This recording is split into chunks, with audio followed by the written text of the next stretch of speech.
sublime himself in you.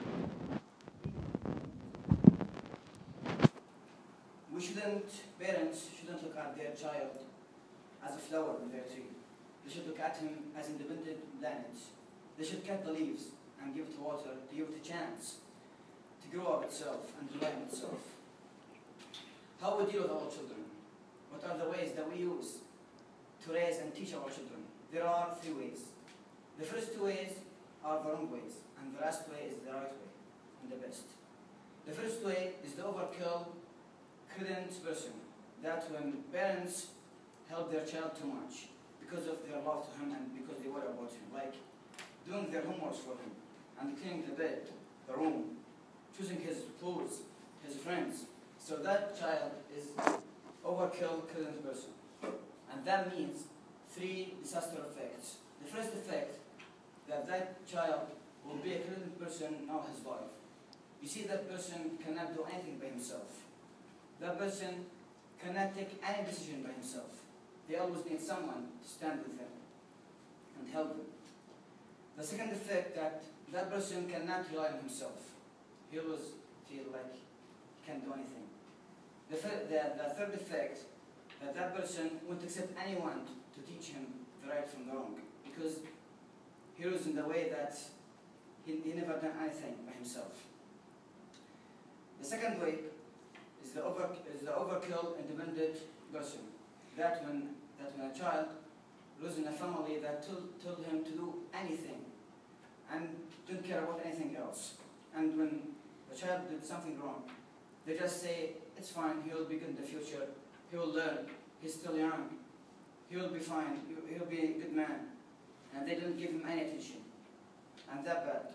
According to John Lismon, in his book, The New 6 Plan for Raising Happy, Healthy Children, he said, giving your children too much attention is like overfeeding them. So what if we just didn't give them any attention? Just like we didn't feed them. And that means 3 disaster effects also. The first thing that the child will do is to rebel against his parents, because they are the closest people for him. The second effect, that child will be hard, and no one would like to make any relationship with him. And the third effect, that person won't accept anyone to give him any advice. And that's a huge problem in any community, that its members are hard and absolute in their opinion. The third way is to be in the middle. To be in the middle between the 2 ways I just talked about. How we deal with our children, especially in the age between 5 to 7 years. That age is a very important age to raise our children. So parents should be able to teach their children, especially in that age. And there are 3 ways to do that.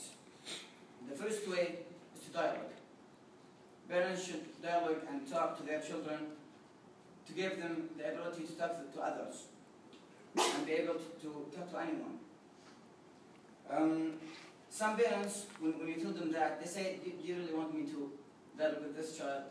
And we say yes, because this child will be a man someday, and he needs to know these things.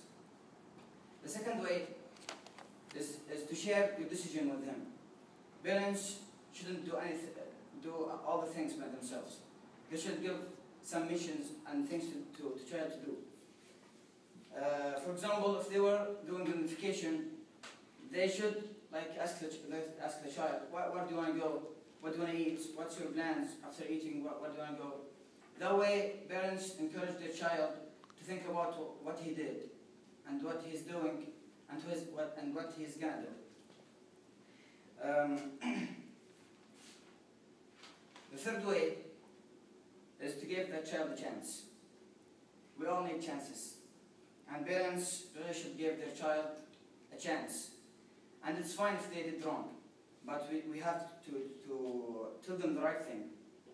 According to childbehaviorhelp.com, failure is an opportunity to get your child to look at himself. So it's good for him if he did something wrong, but you have to teach him the right thing. In conclusion, we've talked about the 3 ways of raising children. The first way is the overkill, credent person, and the second way is the overkill and dependent person, and the third way, which is the best way, is to be in the middle between these 2 ways. So if we really want to have a great future and a great community and a great country, then we have to raise our children to have a really great future. And if we follow that way, we'll be happy and our children will be happy too.